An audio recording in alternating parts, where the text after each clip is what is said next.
Good morning, everybody. This is Jake Wynn, Director of Interpretation with the National Museum of Civil War Medicine and the Clara Barton Missing Soldiers Office Museum, coming at you with another of our digital history programs that we have been doing here on Facebook Live. I'm joined today by my good friend, Dr. Ashley Bowen, who's here today to talk about some topics that she's researched in her past. Ashley, welcome to the National Museum of Civil War Medicine's Facebook Live. Thanks. I'm really excited to be here. It's fun to talk about this stuff. Yeah, so we have a great topic today, one that has been of incredible interest in the Civil War medicine field over the past couple of years. We've gotten a lot of good feedback about posts on our blog and social media that we've done about irritable heart in the Civil War.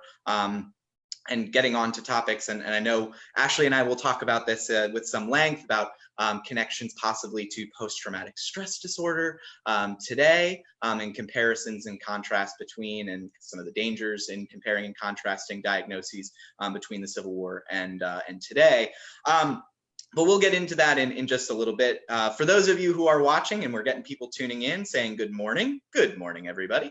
I do have my cup of coffee here, the hated decaf that I am drinking this morning.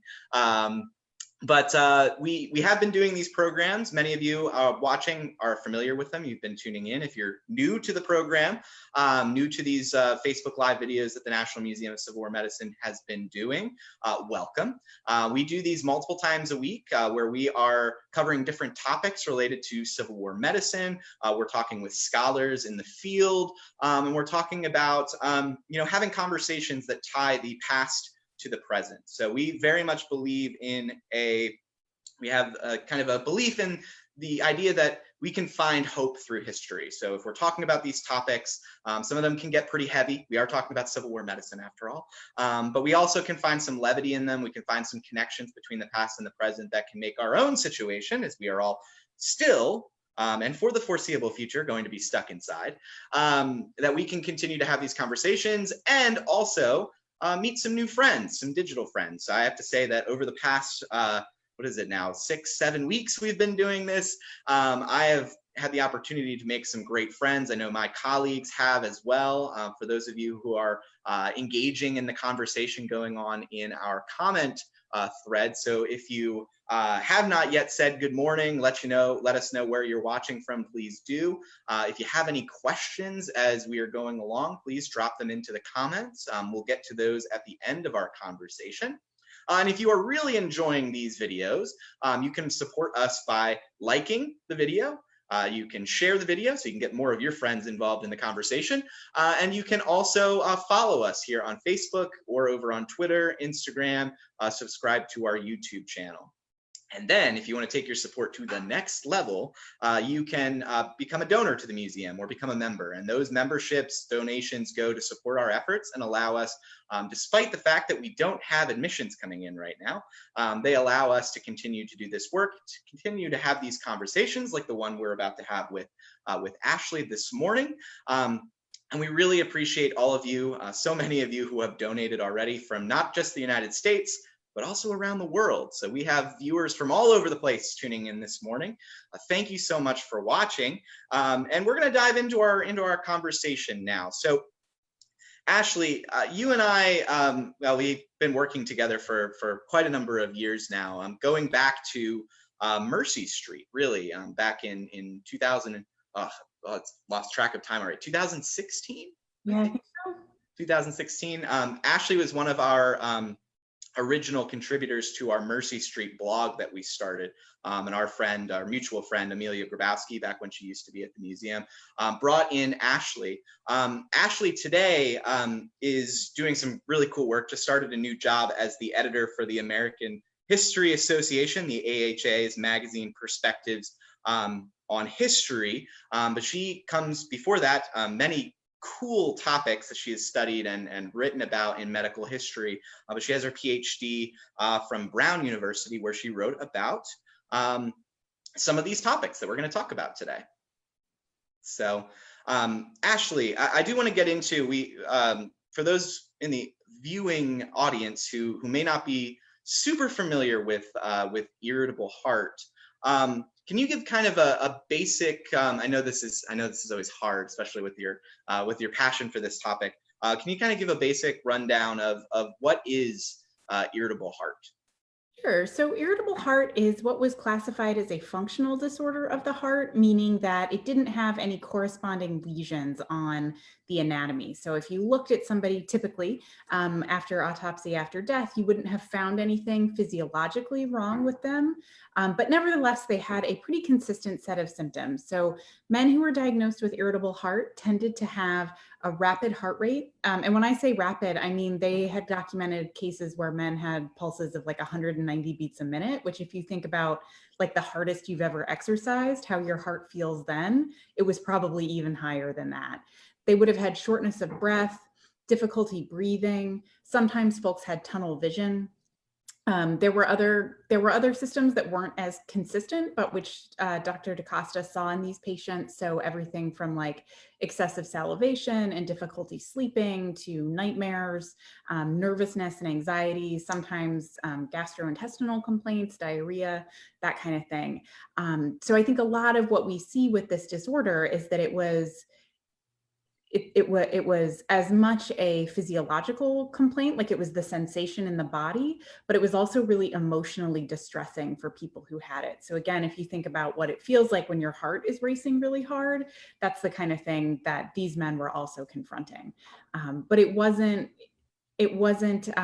what we might think of today as like a panic attack. And I think we're going to talk about that a little bit later. But it was also something that they definitely recognized as a real and valid diagnosis. So this wasn't something that they kind of classified with like cowardice or trying to shirk duty. They did think that it was a real and present disease. Yeah, so you mentioned his name in passing here, and there's a really important physician who's going to kind of play an important role in this, and his name's Jacob Mendes da Costa, and you've written about this for the museum's blog way back in 2016. But can you tell us a little bit about who Jacob Mendes da Costa was, and how he kind of comes into this diagnosis? I do have a photo of him as well, so when Oh, I great. pop up screen share, don't have no fear. Yeah. Great. Yeah, Dr. DaCosta is a really interesting character in 19th century medicine. So he was actually born into a Jewish family in St. Thomas in the Caribbean. He lived there until he was about 4. And then, yeah, there he is. He lived there till he was about 4, and then his family moved to Europe. He spent a good deal of his childhood in Europe before his family relocated again to Philadelphia, Pennsylvania, which is where I'm based now. And in Philadelphia, his family, for a variety of reasons, they had some economic setbacks. And so he had to go into a profession. So because he had spent much of his childhood in Europe, he already knew like 4 languages at this point. And decided he had originally thought going into diplomacy, but decided for a variety of reasons to go into medicine instead. He actually studied at the College of Physicians here in Philadelphia, where he was a student of Dr. Mutters. He was a student of a number of very prominent physicians in that era. And then after he graduated from medical school, he went back to continental Europe. So he spent some time getting clinical experience in both Paris and in Vienna. And then he returned again to Philadelphia and set up shop here. So he really, after going back and forth for much of his childhood and adolescence, by the time he was in his early to mid 20s, he had settled pretty firmly in Philadelphia. At this point, he went into private practice, but not for long. The college did recruit him to teach, and so he ended up teaching right away, almost right away. So he had this kind of dual role where he was in private practice, seeing patients as well as educating students. By all accounts, he was a phenomenal teacher, beloved by his students. There's a lot of accounts of him being a really dynamic and engaging lecturer. So one of the things that I have not been able to find out about him were his personal beliefs on slavery, on the issues that led into the Civil War, but he did marry into the Brinton family. So Sarah Brinton was his wife. So by marriage, he was related to McClellan and to John Brinton. And he became a contract surgeon during the war. So he treated patients mostly at Turner's Lane. He never went out into the field as part of his medical service, but he did treat patients here in Philadelphia at Satterley Hospital and mostly at Turner's Lane, where he worked very closely with S. Weir Mitchell, who folks are probably familiar with. He was kind of one of these great figures in 19th century medicine. And it was at Turner's Lane where he studied about 300 patients who he ended up diagnosing with this cardiac disease. And that was where he got the bulk of his clinical material for his research. And so I think we'll talk a little bit more about that, but just to give you a sense of like sort of the arc of his life, after the war, he ends up, so Mitchell after the war publishes a great deal. He becomes this major figure in American medical history. DaCosta does publish, but not in the same way that Mitchell does. DaCosta wrote a really popular textbook on diagnostic techniques that went through like, I think 9 editions between 1864 and the turn of the century. He ends up serving as the president of the College of Physicians twice in Philadelphia and teaching for most of his life. And interestingly, many years later, he's actually the physician that diagnoses Grant's tumor out in Cape May when Grant's on vacation. Doesn't end up treating him. He was out there on vacation. The folks that Grant was staying with, said, we can call this physician, we know him. He came and did the initial diagnosis, but that was another one of his touches sort of with greatness where he brushed up against it. He ends up dying right at the end of the century and was celebrated for all of his contributions to medicine. Irritable heart is sort of the thing that puts him on the map. He wrote a really important article about it in 1870 that obviously after the war, after he'd had some time to look at all of his data. But he also he researched into yellow fever, into cholera, into a bunch of other diseases as well. So he was best known for this, but was very active generally in American medicine in that time period. So do we know how he kind of came on to this diagnosis? Like, how did he get involved with some of these soldiers that he ended up doing, researching their condition? Yeah, so like I said, he specialized in internal medicine. That was what his private practice was in, broadly defined.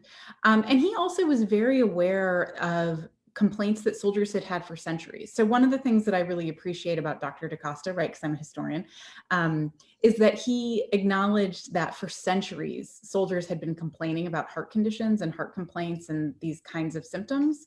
And he's very clear that like, just because there hadn't been a name put to this diagnosis before doesn't mean that people hadn't necessarily been experiencing a similar set of symptoms. So I think he was aware that this was something that was happening, and because of his skill as an internist and it's also important, I think, to mention that he and S. Weir Mitchell were very close. And so when Mitchell was tasked with staffing Turner's Lane, I suspect that that's part of how he ended up there, was that personal relationship ended up shaping his access to these folks. But once he had access to those patients, he was able to apply what he knew historically about how soldiers respond physically to the stresses of war with what he was able to do with his own, now what was at the time very cutting edge, really elite medical training. Yeah, so it's interesting you bring up, Mitchell, because when I think of some of what's going on in Philadelphia during this time period, it's kind of you start to see with all of these patients pouring into hospitals, not only in Philadelphia but all over the country. I start to think of like these doctors are suddenly given these opportunities to kind of go down rabbit holes where their interests lie and to try to, they start to specialize. Is that accurate? Yeah, absolutely. I mean, I think there's a number of people who would suggest that Turner's Lane is really the first specialist hospital in the country, which I think is probably true. It's also the case that because these were military hospitals, there was also military discipline involved. So prior to the war, somebody like DaCosta, who was in private practice, he needed his patients to comply, but he couldn't really enforce compliance. Whereas in a military hospital, there are more opportunities to enforce compliance because you are not there necessarily by choice. And so I think that helped, as awkward as that is, sort of strange as that is to say, the concentrating all of these cases into one place where there was a lot more control over how people behaved in those spaces was, I think, a really important opportunity. And I think Shauna Devine wrote about this in her book, Learning from the Wounded. I think is one of the things that she talks about, as well as kind of the ways that these hospitals really advanced American medicine. Yeah, can't express how fantastic Dr. Devine's book, Learning It's from a the great book, Wounded, yeah. is. It's a, if you have not read it yet, highly recommend. That's a good book. We do sell it at the museum. I'll drop in the email for our store manager if you'd like to pick up Shauna's book, Learning from the Wounded. You can do that by reaching out to our store manager, and I'll drop that into the comments here in just a second. So Ashley, who are some of the patients who are ending up under DaCosta's care? Like how do they get there? Mm-hmm. So there's one story that I talked about a lot in my dissertation, because in part because he was really well documented, a man named Joseph Work, who is a private. And he ended up having, he was quite young when he went into the service. He was only 16, 17. And he, on the march from Falmouth to Gettysburg, his health gave out. So he described himself as breaking down under the strain of service. He was unable to keep up with his unit. The march was really hard. And he was actually evacuated from Gettysburg into Philadelphia, which is when he came under DaCosta's care. And so DaCosta sees him, and he sort of holds him up as this like classic example of irritable heart. He had all the symptoms. He fit the profile of a patient for irritable heart. That is to say, he was younger than average. Most of the patients that DaCosta saw with irritable heart were between 16 and 25. Unlike what he thought, Work did not have any history, so far as he could tell, of like excessive tobacco or alcohol use. But DaCosta did find that people who were intemperate in their habits and young tended to be more likely to develop irritable heart. But he was also very careful to say that those were not the only characteristics, that in fact, there were plenty of young soldiers who did not develop irritable heart. So he saw those two things needing to happen in concert with excessive hard service, so really long marching, really difficult field experience, as well as heavy gear that needed to be carried, just a lot of like physical strain on the body. And so he saw all of those things kind of happening together as the sort of thing that would precipitate a case of irritable heart. So anyway, that is a side note. So Joseph Work is a really good example of this. He fits all those categories. DaCosta treats him in Philadelphia at Satterlee Hospital for a couple of months. And then he's actually sent into the Veteran Reserve Corps. He doesn't go back out into the field. And then what's really great about Work's story from a medical history perspective is that about 10 years later, he meets him again. And DaCosta says, I think the phrase he uses, I didn't recognize the puny small boy that I had seen before me. He was now this like broad-chested, like well-grown young man. And what's interesting to me is, so DaCosta sees this as like a great success story. Like he treated him, he went and served out the remainder of his service in the Veteran Reserve Corps. He did, he was like, did writing, he was outdoors, he could do all these things. And isn't this wonderful? Didn't he recover? But Joseph Work actually applies for a pension on the grounds that his health never recovered after the war. So he says that basically, since he had returned from service, he had never been able to work a full day. There is testimony in his pension file from his neighbors and his colleagues who say that he's, since the war ended, he had spent a great deal on medicine. He used something that a neighbor called an inhalation apparatus. I'm not exactly sure what he was referring to there, to help him. And so he says basically, I didn't die, but I can't work. I can't produce for my family. I can't care for them. And he actually acknowledges that he was a patient of DaCosta's. And I think that's part of why, even though he doesn't have any, his symptoms are really sort of broad and sort of general, the pension office does actually approve his pension. And I think some of that is a product of being able to say, I was treated by this quite elite physician in Philadelphia. I was given this very specific diagnosis, and I never actually recovered from it. But one of the things I was really interested in was that tension between how somebody like DaCosta saw this as like a success story, like he's fine, he grew up, he like matured into being a young man, and how Work says, I may not have died, but this is not okay. I'm not okay after the war. So is that, from your kind of research, is that experience kind of similar with other patients that Dr. DaCosta worked with? Kind of. I mean, so this is a complicated thing. So I don't want to suggest that DaCosta was like naive or like didn't see what was happening to his patients. I think that they were just evaluating two different things. So I think for DaCosta, the fact that Work private work, didn't have a racing heart rate anymore, could catch his breath more or less. That is clinically successful. He did treat those patients. I think what these patients are responding to is that clinical treatment wasn't necessarily enough for them to feel healthy and whole again. And so there's this kind of disconnect, but I think that's a product of patients are looking for something a little bit different than maybe what their clinical counterparts might be looking for. DaCosta was certainly very thoughtful about his patients and very thoughtful about the context in which they were working. I mean, he talked about how like soldiers had to carry too much stuff, that it was that the weight of their bags was giving them, of their packs was putting too much stress on their body. It wasn't that he was unaware of those things, but I think he was thinking about it the way that a physician would. And that there wasn't necessarily a space to talk about how these men felt about their health beyond the kind of, well, his heart's not racing, so he's better now. Yeah. So this all makes me think, before I met you, before I started working for the museum, and I think I'm probably speaking for a lot of other people with interest in the Civil War, had never heard of DaCosta, and may have heard of, I had heard of Soldier's Heart, not Irritable Heart. But I want to get to that in just a second. But so what do you think from, you've gained this knowledge and this understanding of DaCosta and the soldiers he treated, what do you view as his impact on the field of medicine at the time, and his connections to Civil War medicine? Yeah, so I think there are sort of two questions embedded there. So I will take the second question first. So I think, so I think DaCosta is to me, I mean, of course I think this, I wrote about him, but I think DaCosta is sort of a forgotten hero of Civil War medicine. I think that he, for some reason, didn't, and I don't know if it's because he didn't publish enough. Esquire Mitchell is just a big personality, like he just absorbs all the attention, maybe.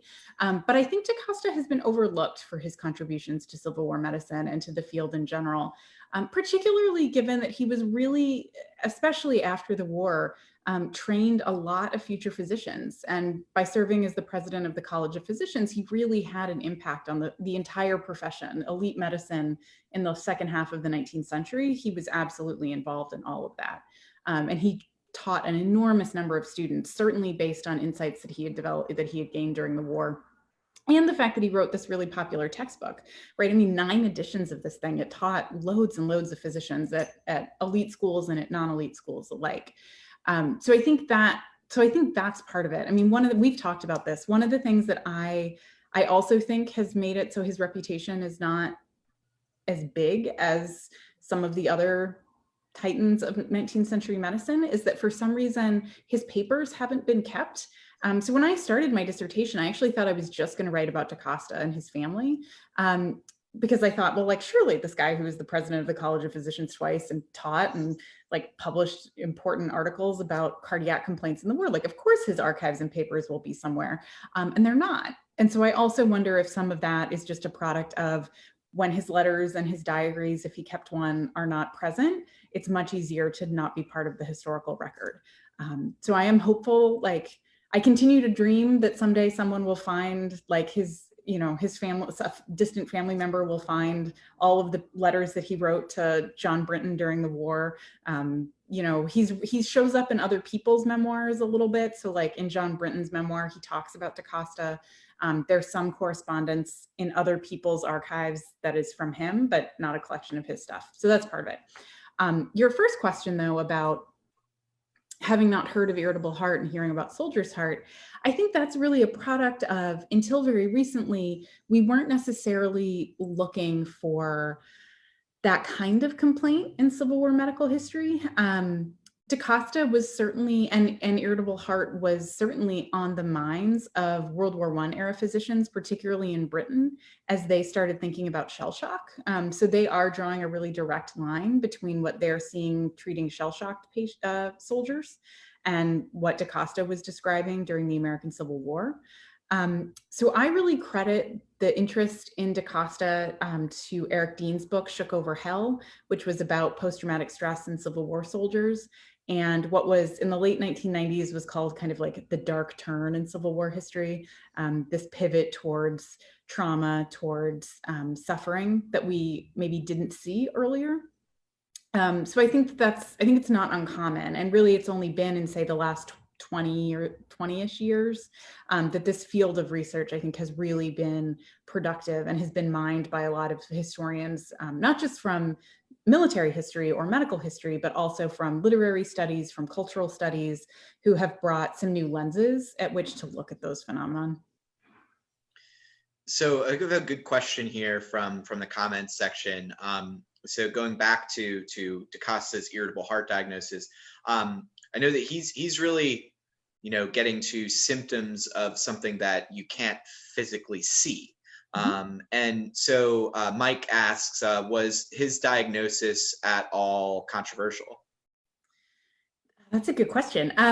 No. Well, no. So there are a few things that you can experience. So he could feel their pulses. He could listen to their hearts. So he did spend some time describing the sound of a patient with irritable heart. He would use a stethoscope. He used the monaural version. So it wasn't completely without physical traces. So earlier when I talked about the difference between an organic disease and a functional disease, when I said there wasn't a physical trace, that what I meant there was like on autopsy, there wouldn't have been typically a malformation of the heart.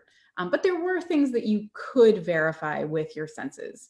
But it is the case that some of the diagnosis was about having a conversation with the patient, learning about their history and their service, and then using that on top of your senses, to verify their pulse, to listen to their heartbeat, to look at them and see if they are having excessive salivation or something like that. So the question about whether or not it was controversial is a really interesting one. So there was a lot of conversation about how this may or may not have. Jake, I think you muted me. Yeah, I was you're having a little audio feedback there. I just did it for a quick second. You're good now. Okay. Yeah, so there was some conversation about how this may or may not have overlapped with things like nostalgia or homesickness, or just like cardiac complaints, like a valve problem in your heart. And DaCosta, I will say, was very thoughtful about he provided really clear clinical guidelines for the diagnosis, but he also acknowledged how people might try and fake the diagnosis, and what are some ways that you can kind of suss out people who might just be trying to get out of their service. So he talked about, for example, like somebody might, what he would say basically is like, you can fake having a really rapid heart rate, but if you just ask somebody to lay down for a few minutes and it stops, then it's probably not a real thing. He also talked about soldiers who might try to bind their stomach and their chest really tightly to try and mimic the shortness of breath and kind of what that looked like, but that of course you could find out about that too. So what I do think, and my assumption is maybe some of what's baked into that question is is this considered cowardice? Yeah, he specifically addressed that. How would someone know whether this is a real thing or if someone's just shirking duty? Yeah. So DaCosta did think about that. And interestingly, I read a couple of court-martial records where soldiers with cardiac complaints who got in trouble for I think one of the examples was somebody who fell asleep while they were supposed to be on watch. They were still removed from the service and not given an honorable discharge, but a cardiac complaint was an acceptable explanation, not necessarily an excuse, but physicians did testify that for people who had this kind of cardiac complaint, that the burdens of service might be uniquely difficult for them. So I think that was because it was grounded in a real physical complaint that a physician was able to diagnose, and that there was a category of disease for it. Yeah, that's Interesting thought, and I think relates kind of to our next question, and one that has come up a couple of times in the questions here in the comments section, which has been great. Thank you all so much for commenting with questions. Not going to be able to get to all of them, and kind of want to keep this free flowing a bit. So when we kind of touch on a topic that relates to one of your questions, we'll get to it. If we don't answer your question on air, we do go back through afterwards and answer questions that might have not gotten the chance to be answered on air. And if you are liking this video, there's about 75 of you out there right now, which is great.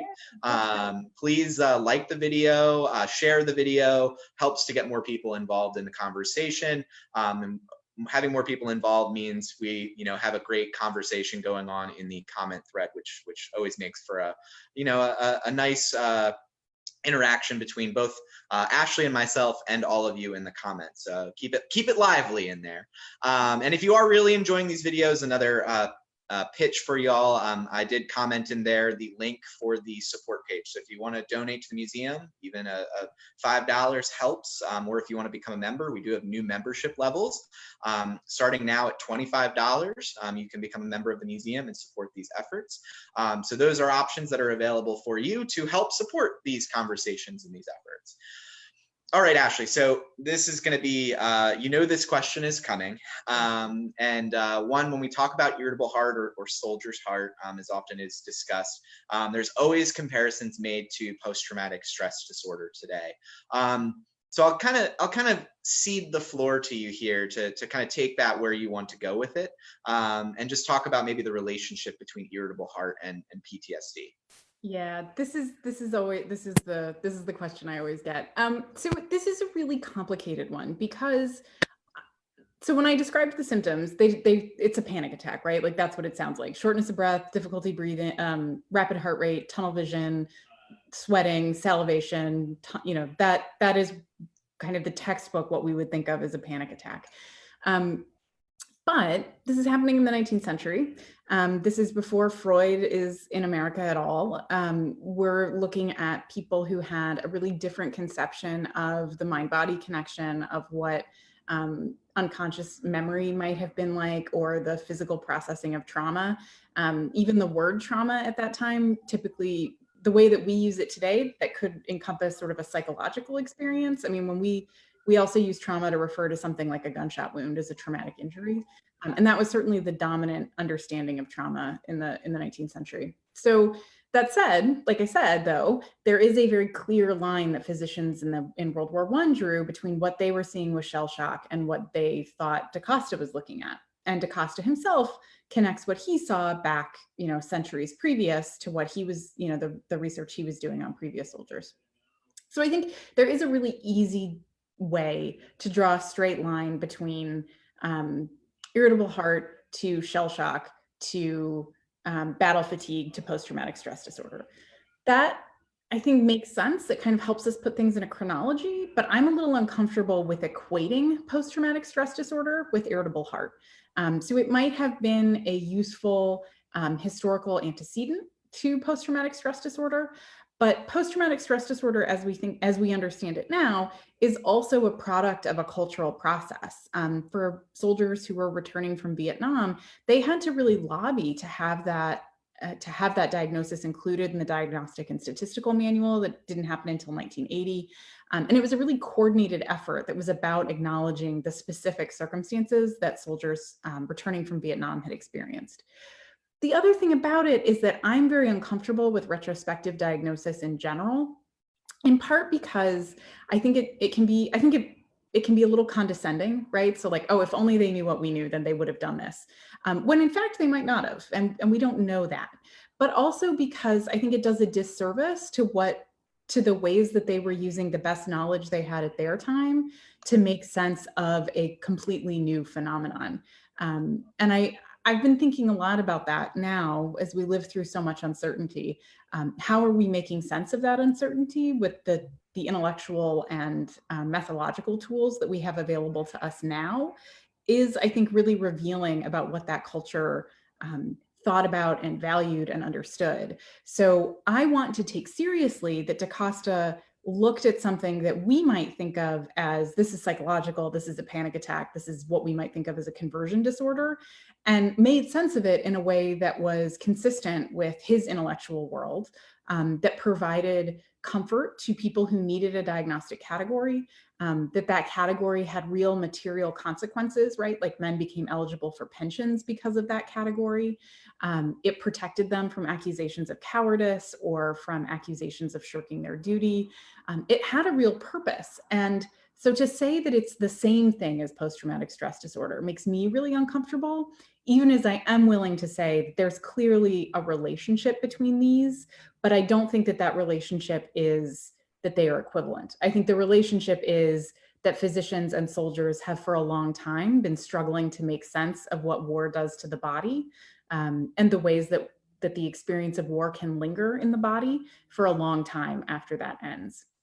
And so we're seeing an evolution, that is predicated on cultural factors, that is predicated on the form that veterans benefits take, the response by civilians to soldiers. All that stuff is just so different, that I get uncomfortable with making that easy comparison. So I sort of want it both ways. Like I sort of want to say that they're related, but I do not want to say that they are equivalent.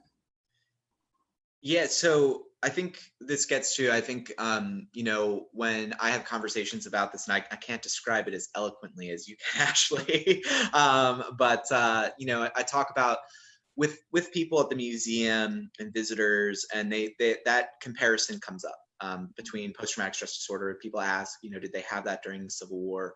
And I have a question here that I think, from the comment thread, which I think gets to a bit of this. And I know you might not be able to answer this. I think you can. But that is, how did this irritable heart diagnosis, did that translate at all to the soldiers in the field? Did they have an understanding? Did they know about this diagnosis? Did they talk about some of these symptoms, some of these things that are being seen in cases of irritable heart? Yeah, that's a really good question. So I can speak to that a little bit. So I don't necessarily know what soldiers in the field were saying to each other. That is not the source set that I was looking at. But what I can tell you is that this was still a very new diagnosis. So even though DaCosta, he sent a letter to the Surgeon General early in the war, he sent another kind of update report sort of thing in 1864, and then he wrote his big article in 1870 about irritable heart. And so it was cutting edge medicine. I mean, he really was positing a new diagnostic category. It had these relationships to previous categories, but it was a new thing. So it wasn't necessarily the way that post-traumatic stress disorder is a diagnosis that has been in the news, that we talk about as informed citizens who recognize the costs of sending young men and women to war today. It wasn't quite in circulation that way, by any stretch. That said, it certainly was something that physicians and the military's medical corps were talking about. So to that extent, I think there was acknowledgement of it, but I don't think that it was sort of broadly understood.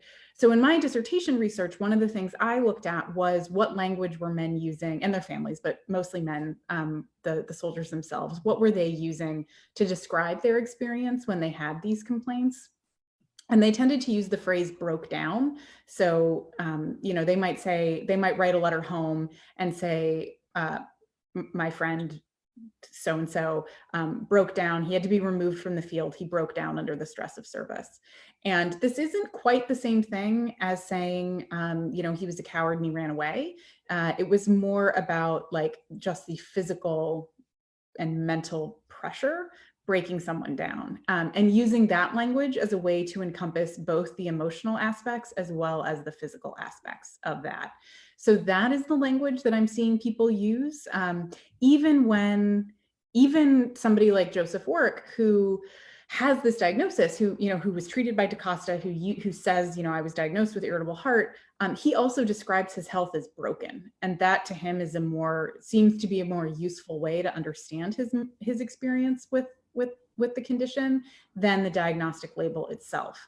One of the things that's really interesting in his case is that DaCosta says in his writing about work, he says he broke down on the way to Gettysburg. He uses that language. And as soon as he comes to the hospital and is under DaCosta's care, he stops using that language. And he starts using these very specific diagnostic categories to describe work. He, though, says my health broke down on the way to Gettysburg. And then later, even 20 years later, when he's in corresponding with the pension office, is also describing himself as being broken by the war. He uses those diagnostic categories to gain legitimacy, but they clearly don't mean as much to him as this idea of like, my health was broken, I was broken by this experience. So I don't know if that'll exactly answer the question, but I hope it sort of gets at some of that tension. Yeah, you mentioned this earlier, and I know we've personally talked about this in the past, but for the viewers out there, you mentioned your data set. What were you utilizing for your research? What documentation? So the bulk of my records, of course I looked at DaCosta's writings. A number of them you can find available online. They're obviously out of copyright. The National Library of Medicine has made some of them available in their digital collections. So I looked at DaCosta's writings, but for the experiences of soldiers, I relied very heavily on the pension records that are kept at the National Archives. There was a veteran census done where they asked veterans for what condition they received their pension. And so I basically went through that census and looked for men who had received a pension for a cardiac complaint or for like general ill health. And I started looking at those and pulling those pension records. So my data set, I should say, I did not do like a major statistical sampling of all of the US pension records, because that would be an enormous undertaking that I did not have time to do during my graduate education. So instead, so that was how I identified these folks. So it is, my data set I think is representative, but it is not, I would never make a claim that it is like statistically significant, or you could draw complete comparisons to the pension applications as a whole. But I looked at those pension records. They've often been used for a lot of really quantitative information, but I think they're really rich qualitative documents. They're forms. So you have to fill out all the stuff you always have to fill out on forms, like name, what unit were you in, how old are you, what's your height, your weight, all that stuff. But then there are these really long sections where the pension office would ask men to narrate their experience of their health. And I think we've used those to get really quick, what was the diagnosis or what was the complaint. But actually the language that people used in those, I think, has been really underused as a way to get at how did people understand their bodies and how did they understand their health. So the one that I think I may have even mentioned, I'm sure I've mentioned this to Jake, it was one of my favorites when I was doing this work. One of the men was trying to describe the way that his chest felt, like the like rapid heart rate, and he described it as like having a chicken fluttering inside of his chest. And I thought that was like such an evocative, I knew sort of exactly what he meant. Like as soon as he said that, I was like, oh yeah, I know exactly what you mean. And so those are the kinds of things that I was really mining those records for. So like Joseph Work's application is a really rich one because he was in conversation with the pension office a lot. And he was also someone who I could verify was a patient of DaCosta's, which was really exciting. Some of the patients of DaCosta's I was able to track down. He identified them like a good physician. He anonymized them. So he gave them initials and basic information about what units they served in. Some of them I was able to find, some of them I couldn't, or I couldn't verify that it was them. So that was the bulk of my data set. I had a question for you, and then it just it slipped my. It wasn't a question; it was a comment. I have done a little bit of research in the in the pension records, and I know we've talked about this, and I'm sure some of our viewers have had this experience if they've done research with the pension records. But you're going through, and a lot of them are 10, 11 pages, and then you stumble across the ones that are like 30 or 40 pages, and you're like, yes, good one, yeah. Yes. So good. I know you did a presentation, Ashley did a presentation for us about kind of women and their interactions with the pension office. And I think there was one, the one that, what was the family's name, the soldier and his wife? The Bowen family. Yeah. That's a whole other, we don't have that presentation recorded yet. Maybe at some point in the future we will. But Ashley has done a number of things for the museum, a number of presentations and written posts. So thank you for sharing some of your amazing research with us. Yeah, it's fun. I love talking about this stuff. It's really interesting. And it's nice to have so many people here. 75 people is such a good turnout. Yeah, it's great. I feel like I've made so many digital friends out of all of this. It's like I see people in there in the comments, and I'm just like, oh hey, you know, it's like we're all getting to know each other here, and it's really nice. And an extrovert, so you know, social distancing and being inside all the time is really hard. I miss like very basic things like saying hi, to like going to the coffee shop and just chatting with people. And so these videos give us an opportunity to kind of have some of that interaction with everybody. And everyone's been so supportive here. So thank you all viewers out there. Speaking of viewers, we do have a comment here that I think you can probably briefly mention. So what's the relationship between, if there is any, between DaCosta's research and his diagnosis and anything connected with mental health and the emotional state of soldiers? Yeah, so this is something that I touched on in the dissertation, and I would love to do more work with it. There were a handful of people who I researched, soldiers who had cardiac complaints, who ended up spending some time in St. Elizabeth's Hospital, which was the government hospital for the insane in Washington, D.C. That was where the Union Army would send its soldiers who needed mental health care, such as it was at the time.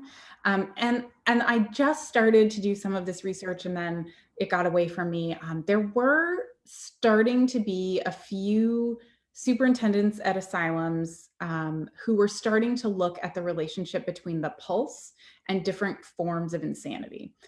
So they were starting to use sphygmographic tracings, which are like, this is one of those, it's harder to explain. You might be able to explain them better quickly. They were these like instruments that you could put on someone's wrist that would basically trace your heart rate, right? So you get that like the pulse line. DaCosta had one. He actually asked a friend to bring him one back from Paris right at the end of the war. And I think he was starting to look into what those tracings might look like. And there were, like I said, a few superintendents of asylums who were starting to see if there was some kind of correlation between the pulse and different forms of insanity, which I think makes sense, particularly if you think about where their understanding of mental health was at the time. Certainly blood circulation to the brain and to other organs could influence your behavior. But I did not get into in great detail what that might have looked like. That was sort of one of those things that was like, that's coming, but it's a little outside of my scope. But it's a good question.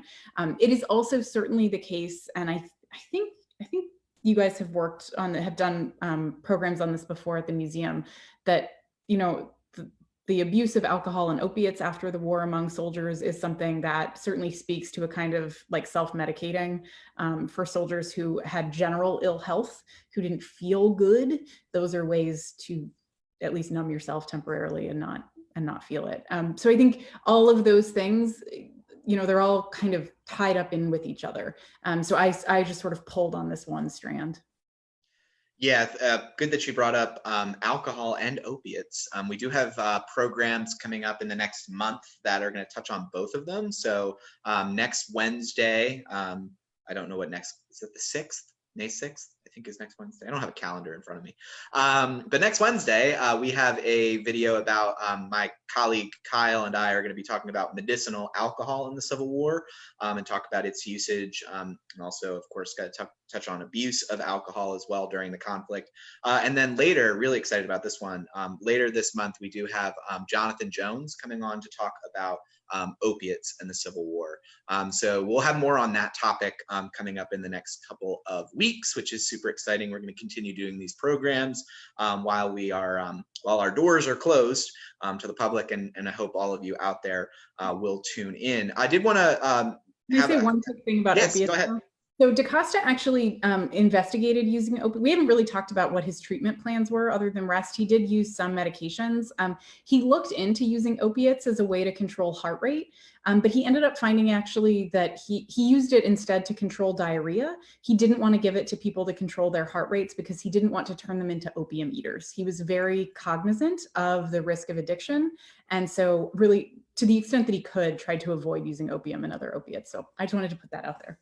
I mean, that's fascinating. And it's interesting that he was so kind of aware of that. I know that it seems, and this is not coming from a place of studying this as closely as you have, but it seems as though there were a lot of American doctors who did not have any qualms about using it as a treatment. We do have a comment here from a good friend of mine, good friend of the museum, Jim Broomall, said that you have great thoughts on the uniqueness of Irritable Heart and its historical context and how it doesn't necessarily directly relate to PTSD. That's a conversation that I've had with Jim many times. So it kind of fits into this idea that, you know, it's kind of not dangerous, but, you know, to make those direct parallels. Yeah. I think one of the things that you mentioned that kind of struck me, and this is conversations that I think we've had as well, is that the cultural lens through which you view those experiences has changed so drastically. So like that patient that you mentioned having a fluttering in his chest and feeling like he, you know, has a chicken in his chest, and you just think of how cultural touchstones have changed in 155 years, and now we talk about, you know, soldiers and those experiencing PTSD symptoms talk about flashbacks, and that's straight out of film. That's a way you can't even. Civil War soldiers did not have any of that. Yeah, and conceptualized it that way. Yeah, right. And so that's, you know, just that alone, and there's so many things that you can make that comparison to make it kind of, you know, perilous to make those direct comparisons. So we are having lots of good commentary and thoughts in the comments. Again, thank you so much all for participating today, and hope you are enjoying the video. I do want to kind of transition a little bit away from the Irritable Heart conversation to get more towards you know, how you, Ashley, got interested in medical history, and, you know, what your broad, now very broad experience in talking about various topics in American history through medical lenses. So how did you get interested in medical history in the first place? Yeah, gosh, we could do a whole, I'm like, how much time do we have left? So I took a sort of circuitous path, I will admit. This was not a thing where like I went into my undergraduate education thinking that this is where I was going to be. I kept asking questions, and then I ended up in medical history, and I haven't been able to leave because the questions are still really good and juicy here, is the short version. The longer version is that I got a master's degree, and I wrote my master's thesis on Civil War reenacting because I was really interested in how people kind of understand the past as a lived experience. That was something that I wanted, that like I wanted to understand that like experiential side of it. And I discovered medical reenacting that way, which was very interesting. And then I sort of set that work aside. I graduated from my master's program. I worked in public health for a little while. And so I was actually doing the work I was adjacent to. I'm not a clinician. So I was adjacent to a lot of people who were doing real urgent and needed medical care in the present, doing public health, thinking about how to protect the public's health. And I started asking questions about like, why do we do it this way? How did the system evolve? Why is the system the way that it is?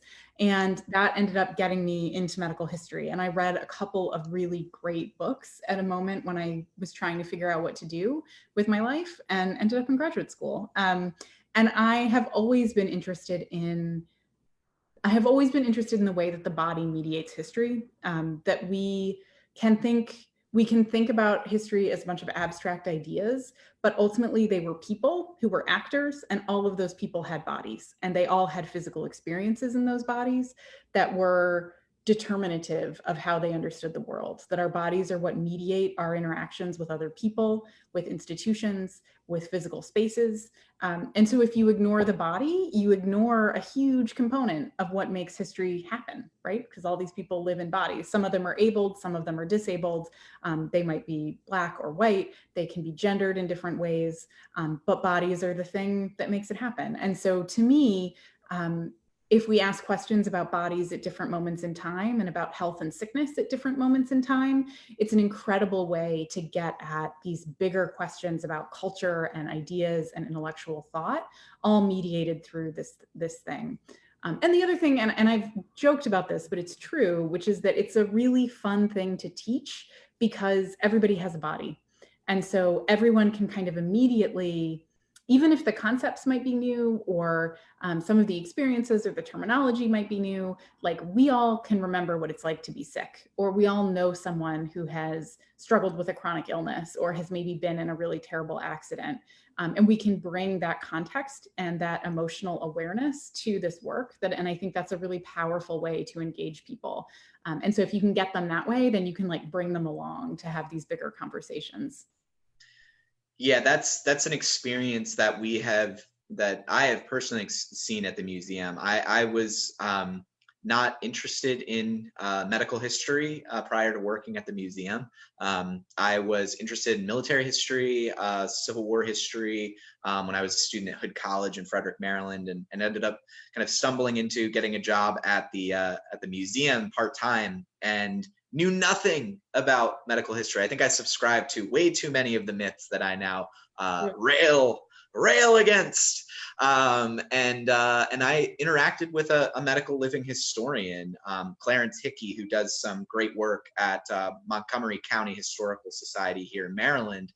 And he just taught me so much through that, showing that the experiences of the Civil War and those lived experiences, the experience of the soldier who may have been injured or sick and the doctor who was working on them, those experiences, while 150 years ago in the past, they have these connections to today that can help us to understand what it was like to live through those past events, and also enlighten our experience today. I think that having that historical context and that historical understanding can have significant impacts on the way that you view medicine today, the way that you view health and wellness.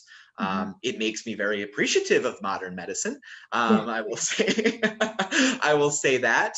But it also gives an understanding too that, it belies the myths of Civil War medicine, to say that these were butchers, these people had no idea what they were doing. But when you look at it, they were doing the best that they could. And I think right now, this is getting away from kind of this topic, but right now, in a time where we don't really fully understand what we're dealing with, there's still, with the pandemic that we're seeing, we still don't have a really proven treatment. There's no vaccine.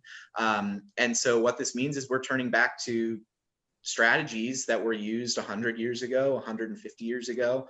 And we're finding that, with shortages in medical supplies, we're not that far removed from the issues that they were dealing with in the Civil War and in other healthcare crises in the 19th century. And I find that, well, at some level troubling. I also find it to be very helpful to understand that we can actually look back and see how these medical professionals in the 19th century dealt with the crises they felt and they suffered through, and we can adapt some of those strategies and bring them to our own day and to our own thinking. I don't know, have you thought of about that at all? I know I'm kind of on a rant. Apologies. Yeah, for sure. I mean, one of the things I've been thinking about for my own scholarship is the ways that, before this current crisis, I thought that I did a pretty good job at kind of reminding my students and in my own writing to say that like they were acting with the best information that they had available. It was really confusing. There was lots of conflicting information. There was imperfect information. And so we shouldn't judge them for the decisions they made. They were doing the best they could. And what I hadn't really accounted for, and which I think now going forward, I'm going to try and be more explicit about, is actually how overwhelming and scary that is. That not only were these physicians, DaCosta was not in the field, but for physicians who were in the field, I mean, not only are they operating with imperfect information, with like rapidly changing knowledge and best practices, but it was really scary. And so they were also operating in moments of deep anxiety about themselves and their own health and safety, about the fate of their nation, about their friends, their families, dealing with shortages and those kinds of things that I think I sort of knew intellectually. I was like, okay, well, like that's happening. But I don't think that I had quite fathomed how deeply that can influence every kind of action and thought that you have.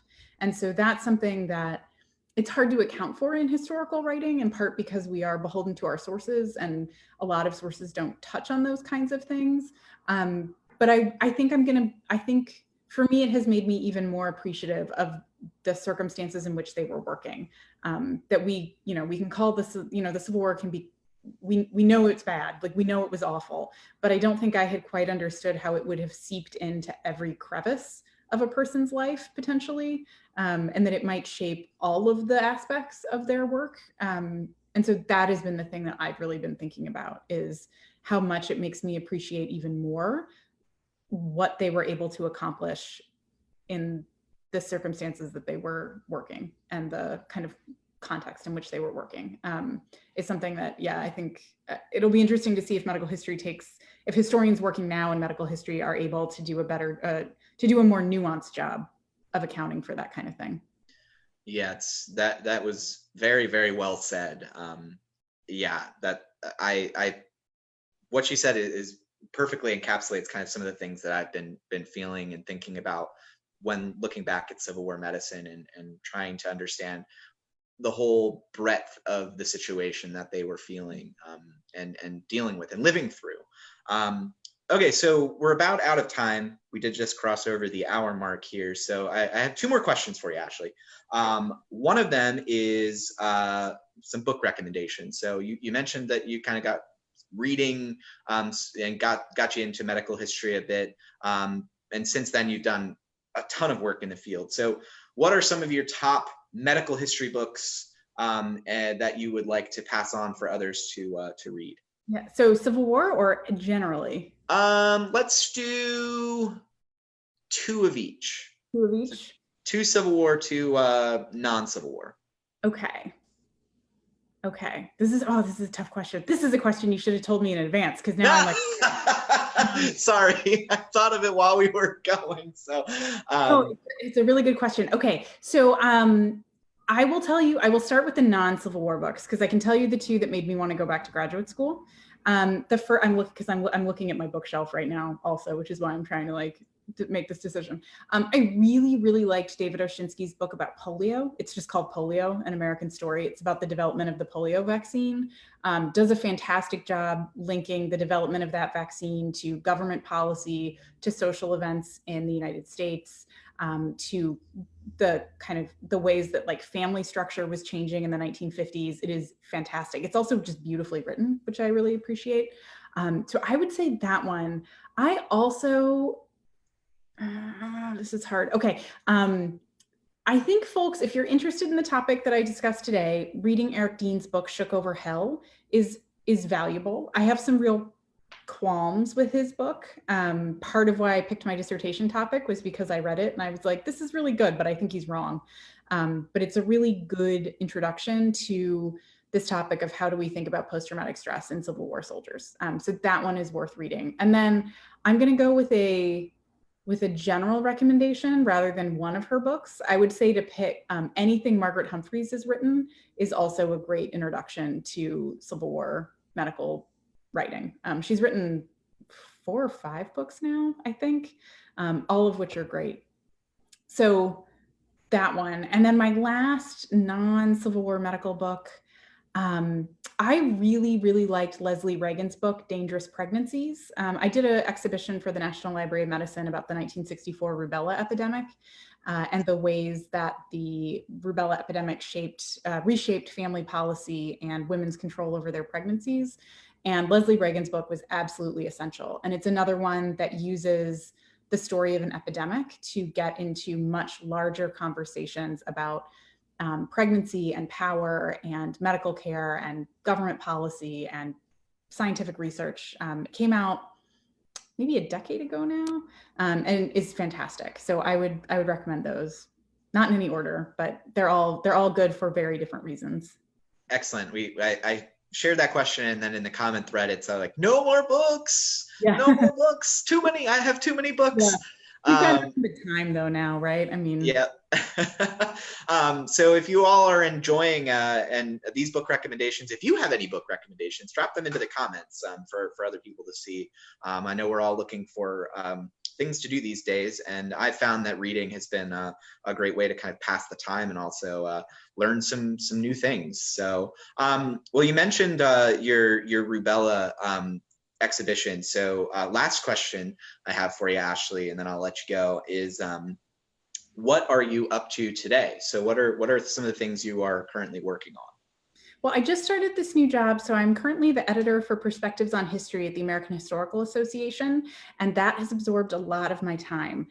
So that has been the bulk of my work is settling into that role as an editor and working with other folks to get their writing ready. I'm sort of noodling on a project about the Peshtigo wildfire in Wisconsin in the 1870s, but I don't know what's going to come of that yet. I'm still in the phase where like it's interesting and I just have a Zotero file saved where I'm keeping interesting citations and sources that I find, and I'm going to see what happens with it. But I'm really interested in that natural disaster and what it might tell us about disasters in general. But I don't know if anything's going to come of it yet. It's that thing that I'm like, this is interesting and it's cool. We'll see if anything happens. I'm just reading stuff that I find appealing. Yeah, this is like insight into my conversations that are kind of ongoing with Ashley. Is we have a mutual interest in disasters, and Peshtigo is the one that I think we talk about most frequently. Yeah, yeah. We have fun though, and that makes us sound like we're just dour all the time. We do fun stuff. Yeah, the Peshtigo fire is it for some reason it has captured my imagination, and I remember you and I found an account of a Civil War veteran who was living in Peshtigo and wrote about it being like loud. I think he was at the Battle of the Wilderness, and he said it was louder than anything he'd ever heard, and he had heard the woods burn or something. It was I think it was either that or it might have been Shiloh. Was it? Yeah, I can't remember Just now. like it's something like that. Yeah. So that's the kind of thing where I'm curious to see what happens. The Chicago fire gets a lot of attention. They happen on the same day. The Chicago fire gets all the attention, but yeah, it's if all of you out there don't know about the Peshtigo fire, I highly recommend reading about it. And as Ashley mentioned, it occurs at the same time as the Chicago fire in 1871. Really, kind of some of the same conditions are going to influence the fire. It turns into what has been called like the perfect firestorm, and I believe it's the deadliest wildfire in American history. I think last year changed that. Yeah. But it was studied until the 1940s, and actually influenced American bombing policy during the Second World War. They studied Peshtigo, and there are Civil War veterans that get mixed up into the story. It's a thrilling, fascinating, also horrible, topic, but one that is pretty interesting, especially as you're looking at life on the American frontier. So. Well, anyway, thank you, Ashley, for being here this morning, for taking time out of your day and coming on to our Facebook Live. Yeah, this was fun. Excellent. And I'm sure we'll probably find something else to talk about over the course of the summer. I don't think we're going anywhere. So we'll have another conversation shortly about some of the other projects that you've worked on with us for the museum. Thank you all out there for watching, for tuning in with us. If you like the video, go, and you haven't yet, go like it here on Facebook. You can share it as well. Even after we're off live, it still helps Facebook to share to more people. If you haven't yet subscribed to our YouTube channel, we have even more videos over there. And if you are really enjoying these videos, please consider becoming a donor to the museum. Consider a membership. I did see a couple comments in there about people considering becoming a member. That means a lot to us. We don't have admissions coming in, so every little bit helps. And so if you consider becoming a donor or a member, you're directly supporting these efforts, these kinds of conversations, these digital programs. That allows us to continue to do them, allows us to kind of experiment with some new things as well. I have a colleague who, Kyle, we talked a little bit about this on Monday, but he's working on a Civil War cooking show. So he's going to be making up some Civil War food. and I'm just going to be endlessly amused by him having to eat that food that he made based on Civil War recipes from Civil War hospitals. So you can support these programs. We're trying to bring hope through history, trying to study the Civil War and bring these kind of conversations. Some of them, like today's, are a little heavier, a little bit on the side of history of these terrible experiences and some of the consequences of those.